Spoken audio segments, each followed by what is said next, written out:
Ang kwentong ito ay hango sa totoong buhay. Mula ito sa isa nating kabayan na itago na lang natin sa pangalang Gino. Walang eksaktong taon, probinsya ng Davao. Nakatira sa isang magulong pamayanan itong si Gino kasama ang kanyang ama na itago na lang natin sa pangalang Mang Ireneo. Nagtatrabaho si Gino sa malawak na taniman ng prutas, samantalang ang ama kagawad sa kanilang barangay.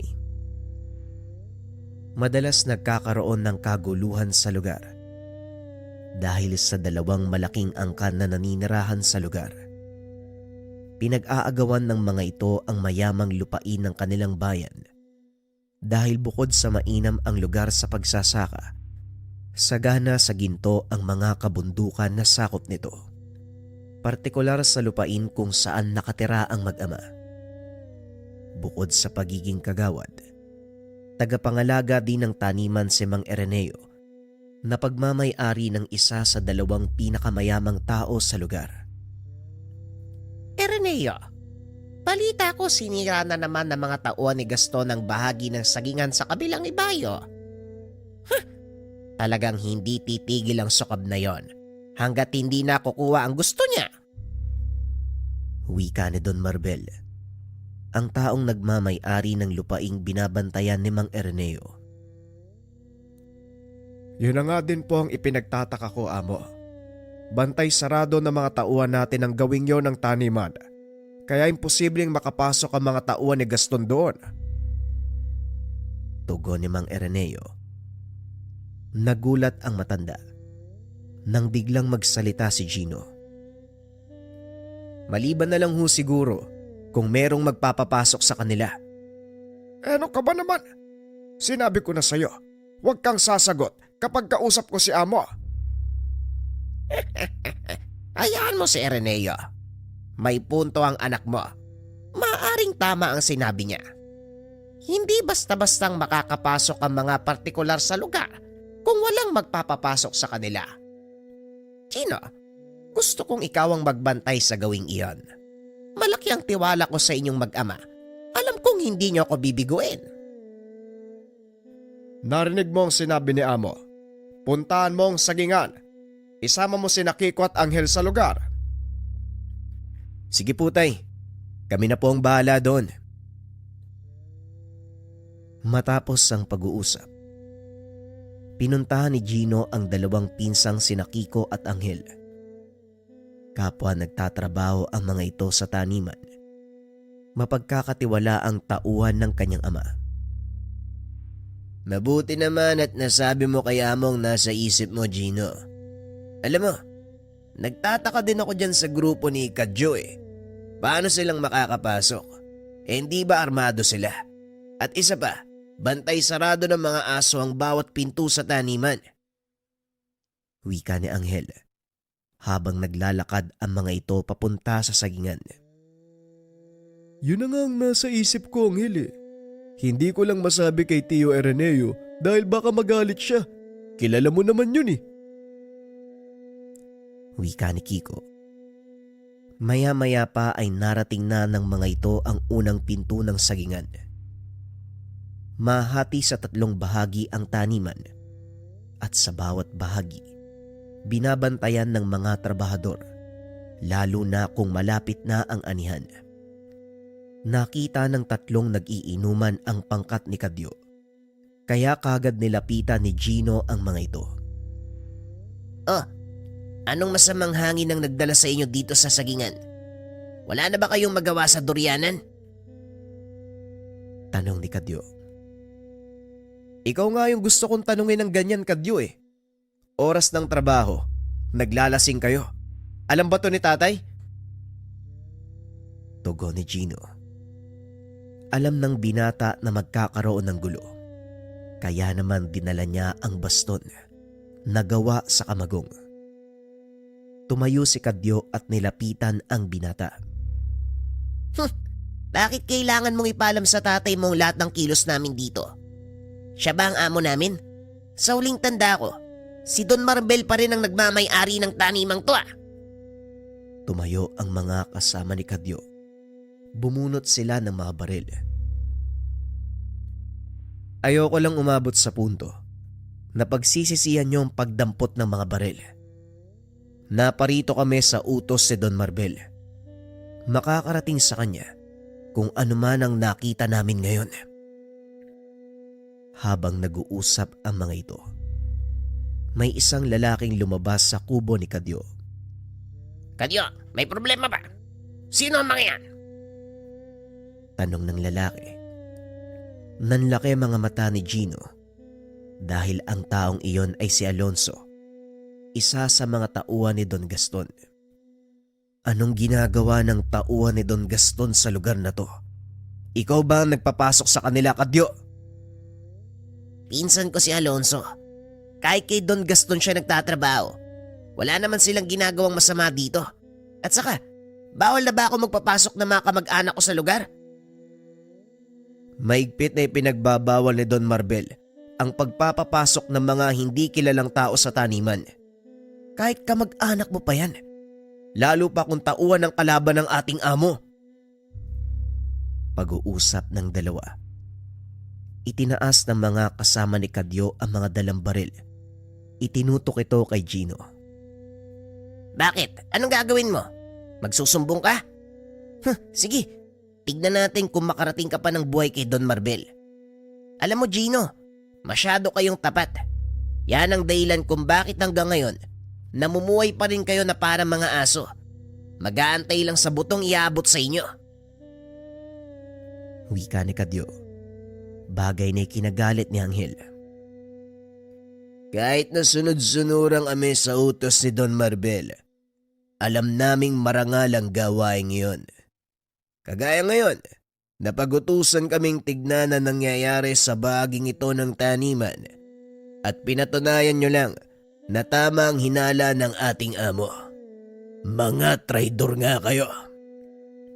Ay, magdahan-dahan ka na pananalita mo bata. Baka mamaya, mapudpud yan dila mo. Wika ni Alonso. Mag-iingat ka sa mga banta mo sa amin. Baka nakakalimutan mo kung sinong may hawak ng baril. Wika ni Kadyo. Huwag na kayo magpakabayani. Kung ako sa inyo, tatalikod ako. At kakalimutan ang nangyari dito. Hindi sulit ang gagawin yung pagpapakamatay. Wika ni Alonso. Tumalikod si Gino. Sa pag-aakalang aalis na ito, nagtawanan ang grupo ni Kadyo. Kaso nga lang laking gulat nila nang biglang ibato ni Gino ang hawak na baston. Tumama ito sa ulo ni Kadyo, dahilan para mawalan ng malay ang binata. Pinaputukan ng isa sa mga kasama ni Kadyo ang binata. Kitang-kita ng lahat kung paanong tumama ang bala sa katawan ni Gino. Napalo dito. Ang buong akala nila ay napuruhan. Nagulat ang grupo ng mga kalaban nang biglang tumayo si Gino at pinagpag ang damit. Aray ko, kahit ilang beses ko nang nasubukan, masakit pa din ang tama ng bala. Bumalik sa ulirat si Kadyo. Laking gulat nito dahil ni isa sa mga bala ng kalaban walang tumago sa katawan ni Gino. Anong kademonyo at to? Bakit hindi ka tinatabla ng bala? Tanong ni Alonso. Bigla itong nakaramdam ng matinding takot. Lalo pa nang makitang papalapit sa kanila si Gino. Anong problema? Ngayon lang ba kayo nakakita ng taong hindi tinatablan ng bala? Tanong ng binata habang dinadampot ang kanyang baston. Hindi na nakapagsalita ang ilan sa mga kasama ni Kadyo dahil sa sobrang pagkagulat. Hindi nila akalain na may ganong uri ng kakayahan si Gino. Lingid sa kaalaman ng mga ito na may taglay na bertudang binata mula sa mismong baston. Sinugod niya ang mga tauhan ni Kadyo. Pinagpapalo. Ang ilan ay nagsipagtumbahan. Ngunit ang ilan hindi na pinalad na makatakbo Maging si Alonso, hindi rin nagawang makaligtas dahil binaril na ito ni Anghel. Yan ang nararapat sa mga traidor. Pero Gino, paanong mga nakatakas na kasama ni Kadyo? Siguradong magsusumbong ang mga yon. Hayaan mo silang magsumbong. Mabuti nga yun para malaman ng kalaban. Nang sa ganun, matakot silang pumasok sa lugar na to. Pag-uusap ng magpinsan. Bumalik ang mga ito sa tahanan ni Don Marvel upang ipaalam ang naganap. Magaling ang ginawa nyo, Gino. Simula ngayon, kayo na ng mga pinsan mo ang itatalaga sa bahaging iyon ng taniman. Huwag kayong mag-alala dahil magdadagdag din ako na makasama nyo. Nang sa ganon, hindi kayo mahirapan sa pagpapantay. Wika ni Don Marvel. Pag-alis nito, kinausap ni Mang Ereneo ang binata. Ano ang iniisip mo? Bakit mo ginamit ang kakayahan ng Bertuggino? Hindi mo ba alam na maaari itong maging mitya ng mas malaki pang gulo? Alam ko, tay, pero ginawa ko lang ang nararapat. Kung hindi ko ginamit ang bertud, malamang nakahiga na ako sa saig ngayon at tinatakpan ng puting kumot. Tama po si Gino, Tio. Kung hindi niya ginamit ang bertud, malamang pinaglalamayan na siya.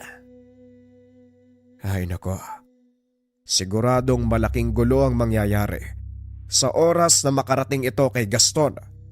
Hindi titigil ang isang yon hanggat hindi napapatunayan ng mga narinig.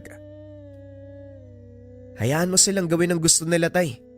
Dito natin malalaman kung hanggang saan ang kaya nila. Baka nga puro yabang lang yan si Don Gaston kasi marami lang siyang tauhan. Hindi mo kilala si Gaston, Gino. May mga galamay siya na may katangian ng kagaya sa'yo. Di magsubukan na lang kami kung sakali. Ganun lang naman yun, tay. Wala kang dapat alalahanin. Alam mo naman na gamay ko na yung paggamit ng bertud ng kamagong, di ba? Minsan ang kayabangan, Gino, ang nagdadala sa atin sa kapamakan. Huwag ka masyadong magpakampante. Dahil gaya ng sinabi ko sa'yo, may mga tauhan si Gaston na higit na mas mataas ang kaalaman ko ikukumpara sa'yo. Hindi nakapagsalita ang binata. Dahil maging siya, alam ang katotohanan ito. Pinayuhan ni Don Marbel ang mga tauhan na wag munang bababa ng bayan. Alam nito ang panganib na dulot ng kaganapan sa taniman ng saging. Ngunit sadyang matigas ang ulo ni Gino matapos ilipat ang mga gamit sa kubo sa sagingan. Inaya nito ang mga pinsan na magpunta sa bayan upang uminom. Anghel, Kiko, bababa ako ng bayan ha. Nakakabagot dito sa sagingan Wala man lang magawa. Wika ni Gino. Mariing tumanggi ang dalawa. Nako pinsan, sundin na lang natin ang sinabi ni Amo. Mas makakabuti kung iiwas tayo sa gulo. Wika ni Anghel. Iiwas naman tayo Hindi naman natin sasalubungin ang mga tauhan ni Don Gaston. Tama si Anghel, Gino. Mas mabuting sundin na lang muna natin ang sinabi ni Amo kaysa pare-pareho tayong mapahamak. At dahil walang gustong sumama sa dalawang pinsan, nagpa siya ang binatang lumakad mag-isa. Maingat itong lumabas ng taniman papunta sa kalsada matapos ay nagpatuloy na sa pagbaba ng bayan. Nagsuot ng sombrero ang binata para hindi kagad makilala kung sakaling makasalubong man ang mga tauhan ni Don Gaston. Ngunit lingid sa kalaman nito na siya lang ang inaantay na makalaban. Nakaupo ang binata sa harap ng isang tindahan nang lapitan ito ng dalawang kalalakian. Walang ibang kasama si Gino sa lugar, kaya naman alam nitong siya ang pakay ng mga lalaki. Inilapag ng binata ang inumin at pasimpleng tumayo. Patay mali siyang naglakad, ngunit hinarang siya ng isa sa mga kalalakian. Sa oras na lumabas ka sa pintuang yan, magsisisi ka. Wika ng lalaki. Nang silipin ni Gino ang labas ng tindahan, nakita nito ang napakaraming kalalakian. Lahat ay armado at handang pumatay. Sabihin mo, anong kailangan mo sa akin? Simple lang. May ilang bagay lang akong gustong malaman. Pero bago yun, may sasabihin ako. Hindi ka bubuhayin ng mga taong yan sa labas.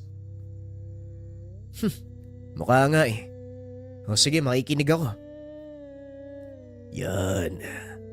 Maging masunuring ka lang. Papahabain ko pa ang buhay mo ng ilang oras. Unang tanong ko sa'yo, ikaw ba ang pumatay kay Alonzo? Hindi ako, pero parang ganun na din. Isa sa mga kasama kong bumaril sa kanya. Pumasok siya sa pribadong lupain. Kaya ano pa nga asahan mong gagawin na mga nagbabantay? Tama ka nga naman. Kung ako, ganun din ang gagawin. Ikalawang katanungan. Totoo ba ang sinabi ng mga kasama ni Kadyo na hindi ka daw tinatabla ng bala? Depende yon sa sitwasyon. Bakit ba gusto mong malaman? Kesyo tinatablan man ako ng bala o hindi, wala ka ng paki. Alam mo bata, ang nagutos sa akin ay si Don Gaston. Pinapatumba ka, pero bibigyan kita ng pagkakataon. Harapin mo ko sa isang duelo. Mano-mano. Gusto ko lang malaman kung kasing tigas ng hawak mong kamagong ang katawan mo. Yan lang? O sige, walang problema. Kailan tayo maghaharap? Ngayon na ba? Hindi pa, Utoy. Mukhang marami kang nainom eh. Baka hindi mo magamit ng maayos ang baston na yan. Pumunta ka sa lumang simbahan. 2 araw mula ngayon. Doon tayo maglalaban. Sana lang wag mo kong biguin. Bilisan mo. Doon ka sa likod dumaan. Pag-uusap ng dalawa. Nagtataka si Gino kung bakit siya hinayaang makaalis ng taong iyon. Dali-dali itong lumabas sa likod ng tahanan. Pasimpleng naglakad palayo. Hindi naman ito pinansin na mga kasama ng lalaki. At paglabas nito ng tindahan, kagad silang lumakad palayo. Nilingon ng lalaki si Gino na noon ay nakatago sa likod ng kahoy. Sabay turo ng daliri nito na parang baril. Mabilis namang umalis si Gino sa lugar. Pagdating sa kubo, pinaliwanag ng binata ang nangyari sa bayan. Buti na lang hindi ka tinuluyan ng mga yon. At sino naman yung lalaking tinutukoy mo? Nakilala mo ba? Hindi ko kilala yung taong yun, Anghel eh. Pero sa oras na magkita kami uli, siguradong mamumukaan ko siya. Tugon ni Gino. Nagtataka ito kung paanong nalaman ng lalaki ang kanyang sikreto. Nabanggit mo na alam ng lalaking yon ang sekreto ng bertud mo. Ang tanong, sinong nakapagsabi sa kanya? Alam mo, Anghel, pareho lang tayo naguguluhan eh. At kung tatanungin mo ko sa mga bagay-bagay, pareho nating hindi alam ang sagot. Mas mabuti pang manahimik na lang tayo. Bilisan mo na. Balatan mo na yung santol. Kanina pa nakabukas yung bote ng lambanog eh.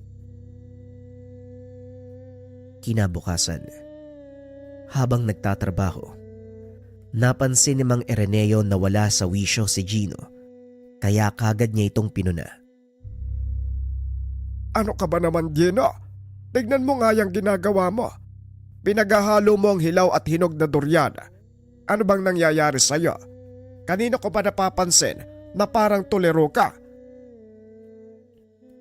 Wika ni Mang Ireneo. Huminga ng malalim si Gino. Tinignan kung may ibang tao sa paligid. May mga tao ako nakausap kagabi, tay. Pasensya na. Sinaway kong utos si Don Marvel. Bumaba ako sa bayan eh. Nakasalubong ko ang mga tauhan ni Gaston. Sinasabi ko na nga ba? Mabuti na lang at hindi ka nila ginalaw. Sino naman yung lalaki na kasalubong mo? Kilala mo ba? Hindi nga tay. Yun ang nakakagulat. Kasi alam niya yung tungkol sa hawak kong baston. Hindi ba sinabi ko na sa'yo na may mga tao si Gaston na higit na mas mataas ang kaalaman ko ikukumpara sa'yo? O ngayon, anong ginawa niya? Gustong malaman ng taong yun kung totoong sinasabi ng mga kasama ni Kadyo. Hinamon niya ako sa isang duelo eh. Kung ganon, nakarating na pala sa kaalaman ni Gaston ang nangyari. Ano ngayon ang desisyon mo? Haharapin ko siya tay. Dahil gusto ko ding malaman kung bakit niya alam yung tungkol sa bertud ng kamagong. Duda ako sa taong sinasabi mo, Gino. Bibihira lang ang taong nakakakilala sa bertud na yan. Sige, puntahan mo siya at sasama ko. Gusto ko ring makilala ang sinasabi mong tao. Pag-uusap ng mag-ama. Kinabukasan ng umaga. Wala namang nangyaring kakaiba. Naganda si Gino para sa haharaping laban. Pagsapit ng hapon nagtungo ito sa bayan kasama ang ama, pati na rin ang pinsan. Pagdating sa napag-usapang lugar, naroon na ang grupo ng mga kalalakian kasama ang lalaking humamon kay Gino. Nanlaki ang mga mata ni Mang Araneo dahil kilala nito ang taong iyon. Brando, ikaw nga ba yan? Sinasabi ko na nga ba, Gino? Ito ba yung taong humamon sa'yo? Laking pagtataka ni Gino dahil kilala ng ama ang lalaking iyon. O tay, siya nga po. Paano kayo nagkakilala? Paano hindi? Pinsan mong taong yan. Siya si Brando, ang anak ni Tio Jose mo, ang totoong may-ari ng baston ng kamagog. Wika namang Araneo. Tinitigang mabuti ni Gino ang lalaki. Napagtanto na kamukha ito ng yumaong tsuhin. Masyadong padalos-dalos ng desisyon ng anak mo, Tio Araneo. Mantakin mo. Tatanggapin ba naman yung hamon ko? Pagpasensyahan mo na si Gino. Hindi kanya nakilala eh. Kaya siguro, inisip niya na talagang kalaban ka. Pero nung ginagawa mo kasama ang mga tao ni Gaston? Mahabang kwento, Manong. Pero ang mga taong kasama ko ngayon, matapat kong kaibigan. Kaya wala kayong dapat alalahanin sa kanila. Alam ko rin ang hidwaan ng mga amo natin. Pero huwag kang mag-alala. Mas matimbang pa rin ang dugo kaysa sa tubig. Nakikinig lang sa usapan si Gino. Ngunit naglalaro pa rin sa isipan ng binata ang sinabi ng ama. Tay, di ba anak siya ni Tio Jose? Bakit sa inyo ipinasa ang bertud ng kamagong at hindi sa taong yan? Alam mo, Utoy, magandang katanungan yan. Pero mas magiging maganda ang usapan kung may bote ng masarap na lambanog. Hindi inasahan ni Gino ang pangyayaring iyon. Ang inakala niyang madugong duelo, nauwi sa mahabang kumustahan at matinong usapan. Ipinaliwanag din ni Brando kung bakit hindi niya tinanggap ang bertud ng kamagong mula sa ama. Ayon dito, sinadya niyang hindi tanggapin ang bertud dahil ng mga oras na yun, nakapaloob si Brando sa isang kasunduan sa kanyang maestro.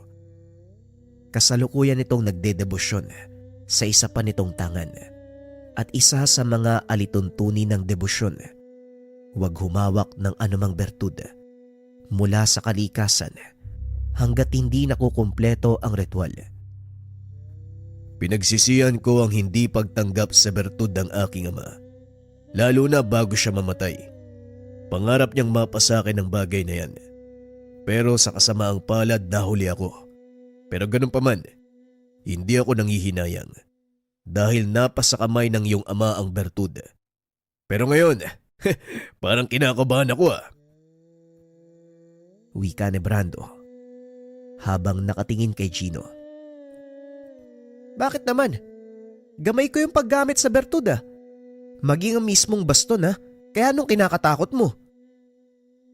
Kahit sino, pwedeng magamay at matutunan ang paggamit ng bertud na yan. Ang tanong na lang, kung paano mong mapapanatili ang disiplinang kaakibat nito. Sa ipinakita mo sa akin nung isang araw, mukhang hindi mo isinasabuhay ang pagsasanay na pinagdaanan mo. Wika ni Brando. Sinang-ayunan ito ni Mang Araneo. Tama ang sinabi ng pinsan mo, Gino. Ang pagiging mapusok at pabigla-biglang desisyon, yan ang laging magpapahamak sa'yo. Palagi kong pinapaalala ang disiplinang kaakibat ng bertud na yan. Wika ng matanda. Napayuko na lang si Gino dahil naisip nito ang kakulangan. Alam kong baguhan ka sa larangan. Makinig ka lang sa sinasabi ng tatay mo at sisiguraduhin ko sa'yo, magiging matagumpay ka. Hindi lang sa paggamit ng bertud, kundi maging sa buhay mo. Matapos ang usapang iyon, nagpaalam na si Brando. May pag-asa pa bang mag-cruise yung landas natin, Brando? Sa uri ng trabahong meron tayo, hindi malayong mangyari ang sinasabi mo. Mag-iingat ka, Gino, dahil maaaring ang susunod nating pagkikita, hindi na kagaya nito. Huwag naman sanang humantong sa ganun. Sige, Brando. Maraming salamat sa payo ha. Mag-iingat ka din. Matapos ang pagkikitang iyon, hindi na muling nag-cruise ang landas ng dalawa. Nauunawaan ni Gino ang kanilang sitwasyon at dahil sa ayaw nitong makarap ang pinsan sa laban, pilit na umiwas ang binata. Hindi ito umalis ng taniman sa loob ng halos 5 buwan. Ngunit kahit anong iwas ang gawin ng binata, gulo ang kusang lumalapit sa kanya. Isang hapon, kakatapos lang magsilid ng mga inaning prutas sa kahon, ikinarga nila ito sa mga sasakyang magdadala sa pamilihan nang biglang makarinig ng sigawan si Gino sa bandang dulo ng sagingan. Nagkataong naroon ang kanyang ama at si Don Marvel upang suriin ang paligid. Dali-daling tumakbo ang binata papunta sa lugar at habang papalapit, sunod-sunod na putok ng baril ang umalingaw-ngaw sa buong paligid. Lalo pa nang binilisan ng binata ang pagtakbo. Laking gulat nito nang makitang nakabulagta sa lupa si Don Marvel, pati na rin si Mang Araneo. Nakatayo sa harapan nito ang isang lalaki, nakasuot ng sombrerong gawa sa balat. Nang masipat ng lalaki ang binata, dali-dali itong tumakbo. Hindi namukaan ni Gino ang taong iyon, kaya hinabol niya ito. Hindi pa man nakakalayo, may kung sino nang pumigil sa kanya. Hinila ang binata papunta sa tumpok ng mga puno ng saging. Huwag ka nang humabol, Gino. Mapapahamak ka lang. Wika ni Brando. Nagulat ang binata dahil naroon ito sa loob ng taniman. Nakita mo ba kung anong ginawa ng taong yun sa tatay ko? At ikaw, nandito ka pala. Bakit mo inayaang mangyari to? Hayaan mo muna ako magpaliwanag. Nahuli ako ng dating. Naabutan ko na lang na pinagbababaril ng tauhan ni Don Gaston si Tio Araneo, pati na rin si Don Marvel. Wala akong nagawa para tulungan sila. Dahil hindi ko magamit ang kakayahan ko sa Tegalpo. Kaya kita pinigilan dahil doon. Ang taong yun ay may taglay na pambasag. Kilala mo ba yung taong yun? Alam mo ba kung saan siya makikita? Oo, Gino. Pero mag-antay ka sandali. Hindi pwedeng magpadalos-dalos ng galaw. Lalong-lalo na sa ganitong pagkakataon. Pinagandaan ni Don Gaston ang pangyayaring ito at alam niyang bebuelta kayo. May nasimulan na akong plano. Ang kailangan mo na lang gawin ay mag-intay. Magantay. Ano, hayaan ko na lang tumakas yung taong yun? Hayaan ko yung ginawa niya sa tatay ko? Gayong alam ko na kung sinong may gawa. Uulitin ko ang sinabi ko. May taglay na pambasag ng bertud ang taong yon. At kahit gaano pa kalakas ang tangan mo, wala rin niyang magagawa. Napagtanto ni Gino. Tama ang sinabi ni Brando. Nagpa siya itong sundin ang sinabi ng pinsan. Pinagtulungan nilang buhatin ang sugatang si Mang Ireneo, pati na rin si Don Marvel. Mabuti na lang hindi napuruhan sa ulo ang matanda. Dumaplis lang ang bala at nawalan ng malay dahil sa lakas ng pagkakatama ng ulo sa lupa. Ang buong akala ko, patay na si Amo at Tio Ireneo.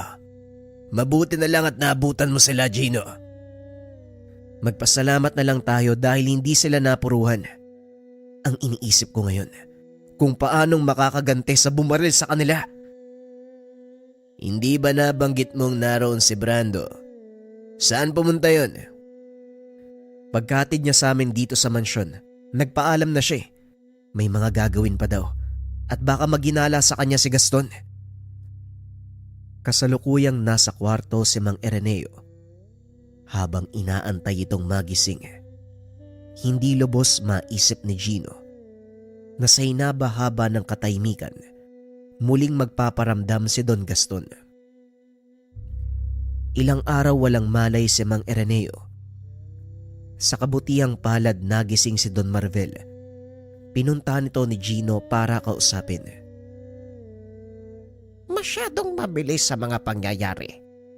Nagulat na lang kami ng tatay mo nang biglang magpakita ang lalaking yon. Pinagbabaril ang ilan sa mga tao natin. Tatakbo sana kami ni Ireneo. Kaso, kalawangin na ang tuhod ko kaya wala kaming nagawa. Maliban doon sa lalaki, may nakita po ba kayong iba niyang kasama? Wala na, Gino. Mag-isa siyang pumasok sa sagingan. Doon nga ako nagtataka eh. Isa lang ang daanan papasok sa lugar na yon. Simula nang ipasara natin ang daanan doon sa kabilang ibayo. Huwag mo munang isipin yan, Amo. Ang mahalaga buhay kayo. May planong binubuong isa sa mga kakilala ko at yon ang inaantay namin. Siguro naman sa pagkakataong ito, matatapos na ang kabuktutan ng Gaston na yan.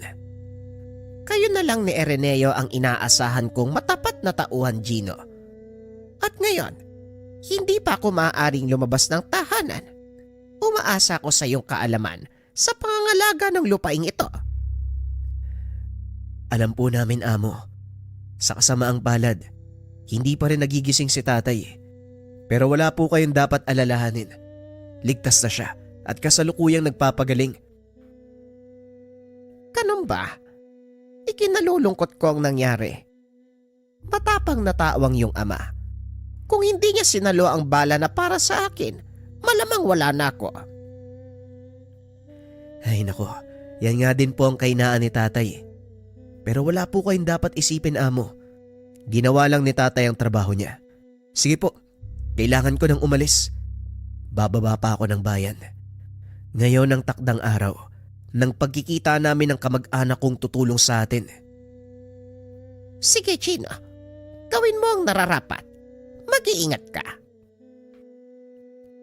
Kahit papano, nakahinga ng maluwag si Gino dahil alam nito na ligtas ang amo. Gayon din ang ama. Inihabilin nito ang dalawang matanda kina Angel at Kiko. Bumaba sa bayan ang binata upang kausapin si Brando tungkol sa plano. Nagkita ang dalawa sa lugar kung saan kamuntikan silang maglaban. Mabuti naman at sumipot ka. Naisaayos ko na ang lahat, Gino. May paraan na din ako para matalo natin ang lalaking nagtangka sa buhay ni Tio Ireneo. May kainaan ang tangan niyang basag butya. Ako nang bahala doon. Pagtuunan mo ng pansin si Don Gaston.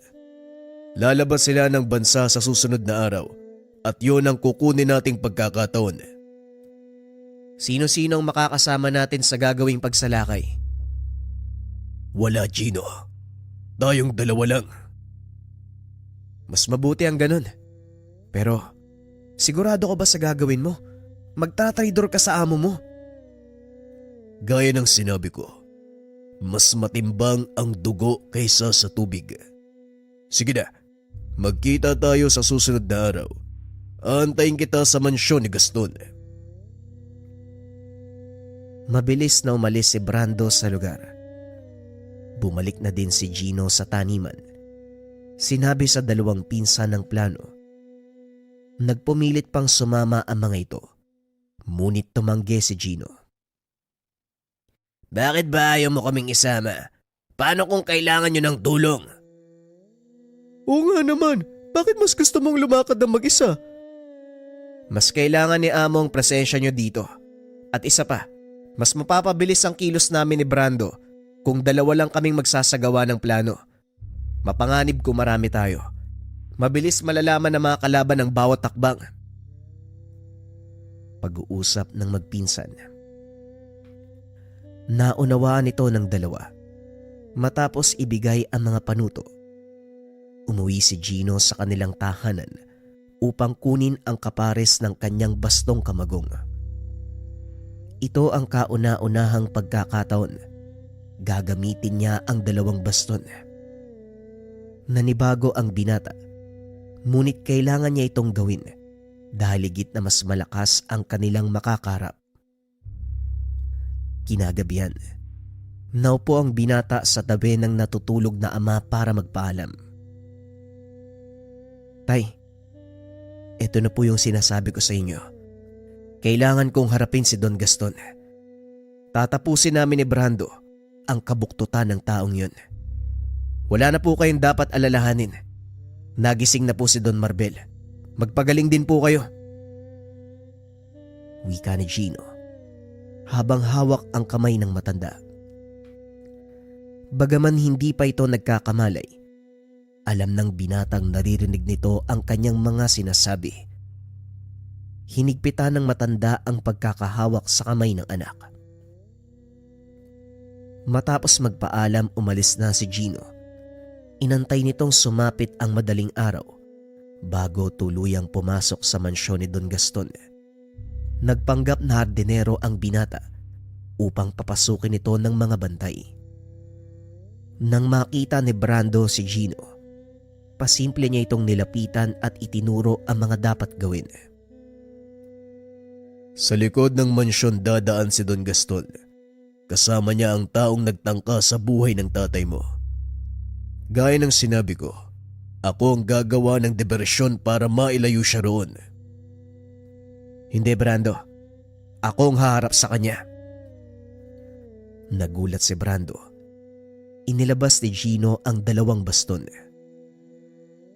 Ang buong akala ko, isang baston lang ang nasa pangalaga ni Tio Erneo. Paanong napunta sa iyo ang kapares nito? Itinago ni tatay. Isang baston lang ang pinapagamit niya sa akin dahil delikado daw kapag ginamit ko ang kapares. Pero hindi niya alam na pinupuslit ko ang dalawang ito at pinag-aaralang gamitin. Sa una mahirap dahil hindi ko alam gamitin eh. Maliban sa kabalat proteksyon na ibinibigay ng bertud, may taglay itong malakas na opensa at yon ang ipapakita ko sa iyo.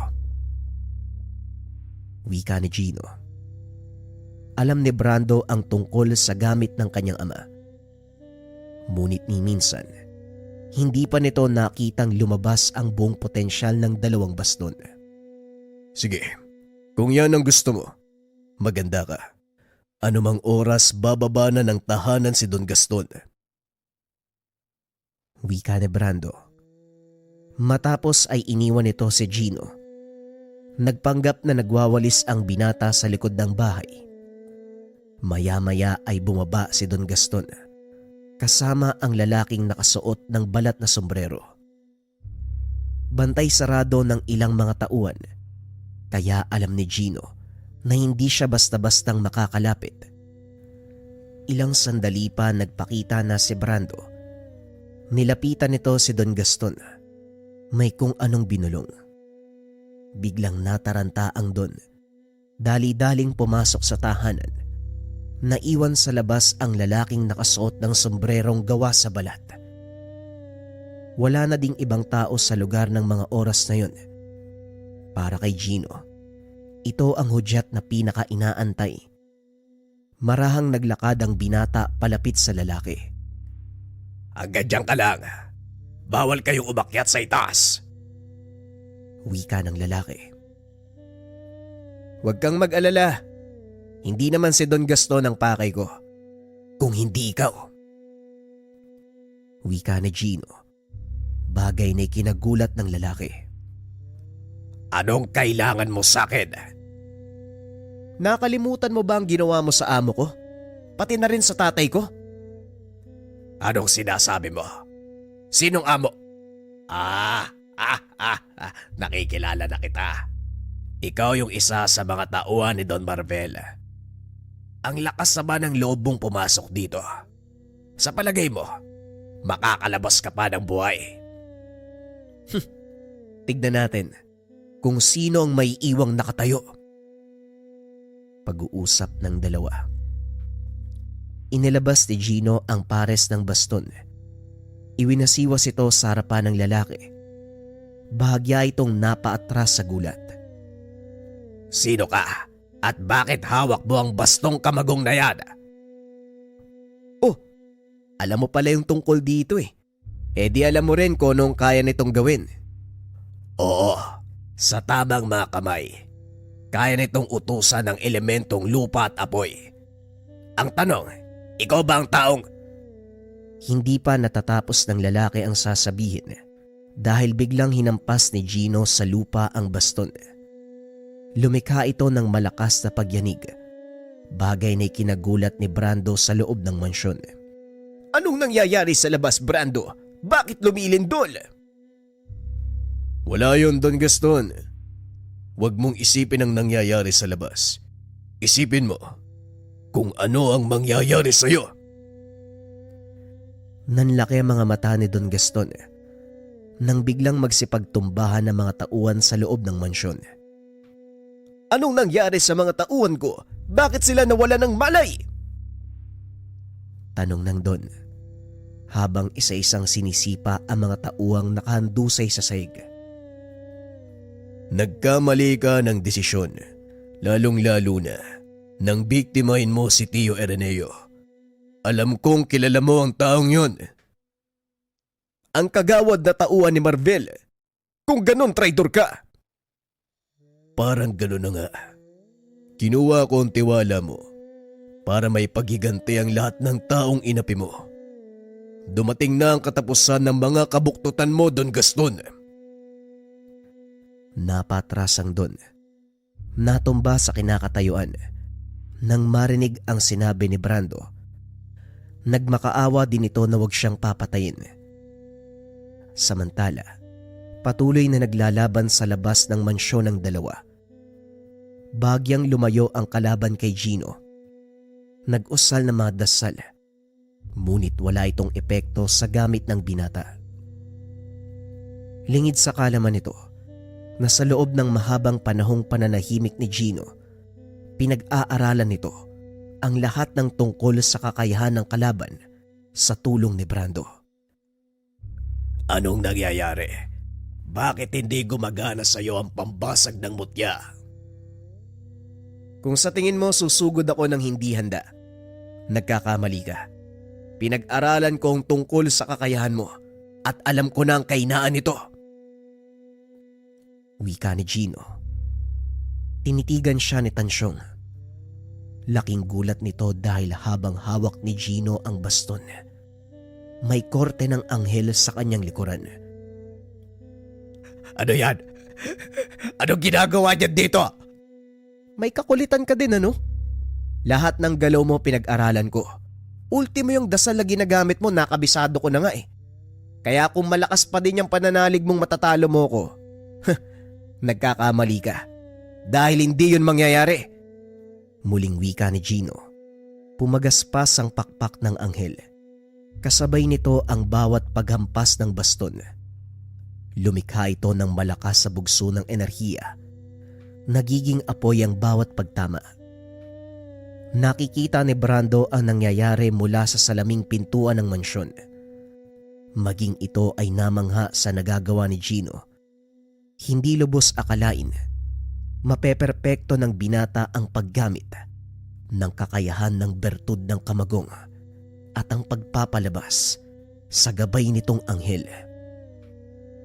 Bumunot ng itak ang kalaban at gumante ng pag-atake. Ngunit kahit anong gawing pagtaga kay Gino, hindi nagagalusan ang binata. Naging kampante si Gino na mananalo siya sa laban dahil halos walang magawa ang katunggali. Ngunit lingid sa kaalaman nito, may huling alas na nakahanda para sa kanya ang kalaban. Biglang nakaramdam ng panghihina si Gino hanggang sa tila bumibigat ang hawak nitong baston. Pilit itinataas ng binata ang dalawang kamay, ngunit sobrang hina na nito at halos hindi na maigalaw ang katawan. Ano bata? Nanghihina ka na ba? Nararamdaman mo ba ang unti-unting pagkaubos ng lakas mo? Nakalimutan kong sabihin na ang talim ng itak na ito itinubog sa dugo ng babaeng usa. Anumang gamit na may kapangyarihan na mula sa elemento at nilalang o kahit mga banal na nilalang, kusang susuko. Ngayon tignan natin ang yabang mo. Wika ng lalaki. Wala nang nagawa si Gino kung hindi tanggapin ang mga suntok at tadyak ng kalaban. Hanggang sa tuluyan itong nabitawan ng dalawang baston. Akmang sasaksakin na sana ng kalaban ng binata nang biglang may kung anong humampas sa kanyang kamay. Nabitawan ng lalaki ang itak. Nang lumingon, nakita niya si Brando. Hawak-hawak ang bastong kabagong. Tansyong, pasensya ka na. Nakalimutan kong sabihin na isa din pala akong tagapagmana ng aking ama. Wika ni Brando. Sabay palo ng baston sa muka. Kinuha ni Brando ang pagkakataon upang itayo ang binata. Wala nang kapangyarihan ng baston, Brando. Paano natin siya matatalo? Hindi ka lang dapat umaasa sa kapangyarihang taglay ng bertud. Tatanungin kita, bago mo pa malaman ang kakayahan ng baston, ano ang itinuro sa'yo ni Tio Araneo? Ang prinsipyo ng sining sa pakikipaglaban gamit ang arnis. Alam kong mahusay ka sa larangang iyon. Kaya hindi natin kailangan ng kapangyarihan ng bertud para talunin ang ulupong na yan. Tumayo si Gino. Muling naganda sa pagsugod. Sa pagkakataong iyon, magkasama silang dalawa ni Brando. Hawak ang tig-isang baston. Magkasunod na umatake ang mga ito. Isang sumusugod at isang sumasalag. Mahusay sa paggamit ng itakang kalaban, kaya medyo natagalan ang dalawa sa pakikipaglaban. Hanggang sa makahanap ng buta si Gino, ginamit ito upang tuluyang patumbahin ang kalaban. Nakipagsabayan ito sa pag-atake ni Brando. Ginamit ang dulo ng hawak niyang baston para patamaan sa ilalim ng baba ang kalaban. Napatras ito. Bagyang nahilo. Hindi pa man nahihimasmasan, sinundan niya ito ng isa pang hampas mula kay Brando. Sunod-sunod, hanggang sa tuluyan itong bumagsak. Isang malakas na hampas sa ulo ang ibinigay ng dalawa, dahilan para tuluyang mamatay ang kalaban. Matapos ang sagupan, pumasok ang mga ito sa loob ng mansyon kung saan nakagapos ang walang malay na si Don Gaston. Binuhusan nito ng tubig. Naalimpungatan ng matanda at sumigaw. Mga walang giya kayo! Anong ginawa niyo sa mansyon ko? Wika nito habang iniikot ang tingin sa mansyong unti-unting natutupok. Kulang pang kabayaran ng pagkasunog ng mansyon. Maraming buhay ang nawala dahil lang sa kasakiman mo. Ngayong araw, wawakasan ko ang lahat ng yan. Wika ni Gino. Dinampot nito ang itak na nakakalat sa sahig. Nakapikit lang si Don Gaston sa pag-aakalang pupugutan siya ng ulo. Naramdaman nito ang malamig na bakal na dumikit sa kanyang leeg. Nang mapadilat, nakita nito ang mukha ni Brando. Brando, dapat matapat kitang tauhan. Tulungan mo ko. Pangako, ibibigay ko ang kalahati ng kayamanan ko. Huwag mo lang akong hayaang mamatay. Wika ng Don. Napatitig si Brando kay Gino at ngumiti. Mukhang magandang alok yan, Don Gaston ah. Ano sa tingin mo, Gino? Tama ka. Magandang alok nga yan, pero ang tanong, sa'yo ba talaga ang mga kayamanang sinasabi mo? Oo. Akin ang lahat ng yon. Nakapangalan sa akin ang bawat lupaing nakuha ko sa mga tao. Mapapasa inyo ang kalahati. Basta hayaan nyo akong mabuhay. Mas mabuti siguro. Ibalik mo sa mga tao ang nararapat para sa kanila. Ano sa tingin mo, Gino? Tama ka, pinsan. Pasensya na lang tayo, Don Gaston. Pero hindi namin tatanggapin ang inaalok mong kayamanan. Nauna sa lahat, hindi mo naman pagmamay-ari. Wika ni Gino. Sabay suntok sa mukha nito. Inabot ni Brando ang itak sa binata. Hinayaan itong magpasya. Ikaw na ang humatol sa kanya, pinsan. Hindi ko dudungisan ng kamay ko sa dugo ng isang makasalanan at sakim na tao na kagaya niya. Bakit hindi na lang nating hayaan na lamunin siya ng apoy? Masusunog ka kasama ng mga bagay na pinakamamahal mo. Wika ng binata. Itinali nila si Don Gaston sa haligi ng tahanan. Hinayaan itong lamunin ng apoy. Matapos ang kaganapang iyon, inasikaso ni Don Marbel ang mga papeles para maibalik sa mga tao ang lupain na kinamkam ng sakim na si Don Gaston. Ngayong wala na si Don Gaston, anong balak mo, pinsan? Tanong ni Gino habang nakaupo ang dalawa sa atangan ng mansyon ni Don Marvel. Hindi ko alam, Gino. Ang totoo, wala akong mapupuntahan eh. Pero bahala na. Kung saan man ako dali ng tadhana ko, doon ako. Naku, mahirap yan. Walang direksyon yung buhay mo. Paano na lang kapag tumanda ka? Anong mangyayari sa'yo? Gaya ng sinabi ko, bahala na ang kapalarang magpasya. Alam mo, nangangailangan ng isa pang matapat na tauhan si Don Marvel. Siguradong hindi tatanggi yun. Dumito ka na lang. Mamuhay ng mapayapa kaysa pakalat-kalat kung saan. Napaisip si Brando sa sinabi ng pinsan. Tatanggi pa sana ito. Ngunit bago makapagsalita, inawat na ito ni Don Marvel. Tama ang sinabi ni Gino, Brando. Mahirap mamuhay ng walang kasiguraduhan. Tumito ka sa asyenda. Sisiguraduhin kong hindi mo pagsisisihan. At hindi yan kailingan. Yan ay kautosan. Wika ng Don. Hindi na nagawa pang tumanggi ni Brando. Simula ng araw na yun, itinalaga ito ni Don Marvel bilang personal na alalay. Katuwang nito si Gino. At kahit saang magpunta ang amo, naroon silang dalawa. Laking pagpapasalamat ng mga tao sa ginagawa ng mga ito dahil naibalik na ang mga lupang nakamkam ni Don Gaston.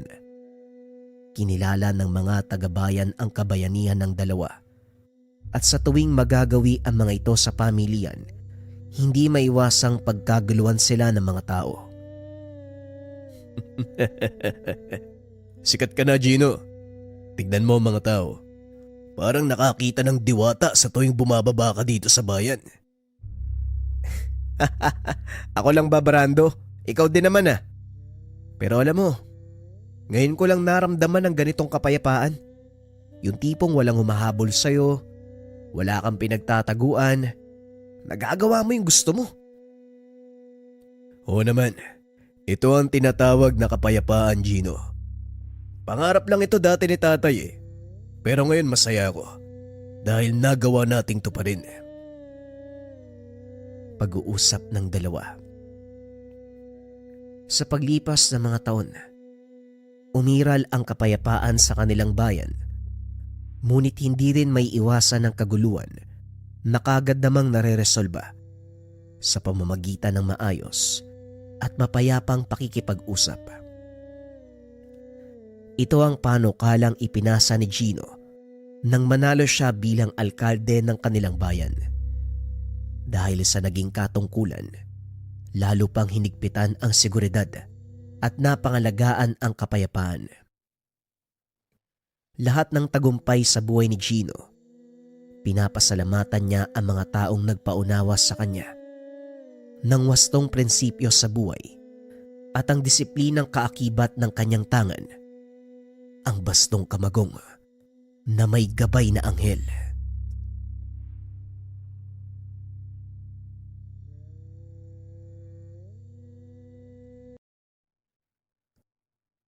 Ang kwentong